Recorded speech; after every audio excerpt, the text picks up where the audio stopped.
حضرت نوح علیہ السلام کو آدم ثانی اس لیے کہا جاتا ہے کہ طوفان نوح کے بعد روئے زمین پر جتنے انسان بچے وہ سب حضرت نوح اور ان کی اولاد ہی کی نسل سے ہی طوفان میں باقی سب لوگ غرق ہو گئے، حتیٰ کہ آپ کا ایک بیٹا بھی ایمان نہ لانے کی وجہ سے بچ نہ سکا۔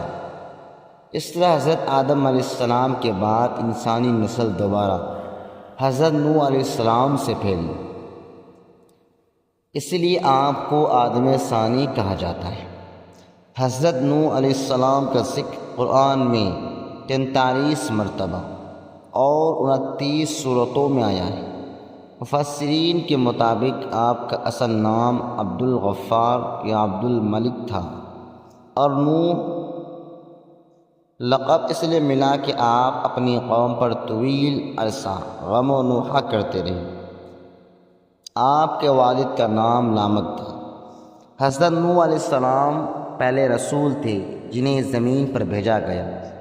آپ نے تقریباً 950 سال قوم کو ایک اللہ کی عبادت کی دعوت دی، مگر چند تقریباً 80 افراد کے سوا سب نے انکار کیا۔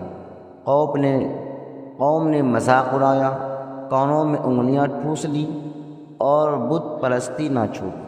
آپ نے دعا کی کہ اے اللہ اب ان سے بدلہ لے۔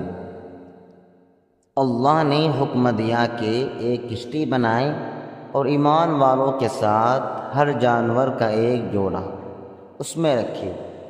جب وقت آیا تو زمین کے چشمے پھوٹ پڑے، بارش ہوئی اور طوفان نے سب کافروں کو ڈبو دیا۔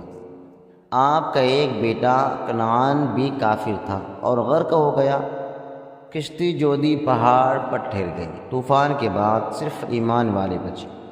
آپ کے 3 بیٹے سام، حام اور یافس سے آج کی تمام نسل انسانی پھیلی ہے۔ سام سے مشرق وسطی، حام سے افریقہ اور ریا اور یافس سے ایشیائی نسل وجود میں آئی۔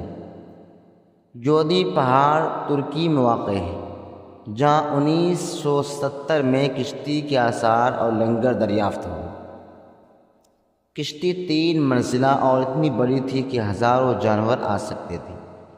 قرآن نے اس کے بنانے، چلنے اور محفوظ رہنے کی تفصیل بیان کی، اور یہ آج بھی اللہ کی قدرت کی نشانی ہے۔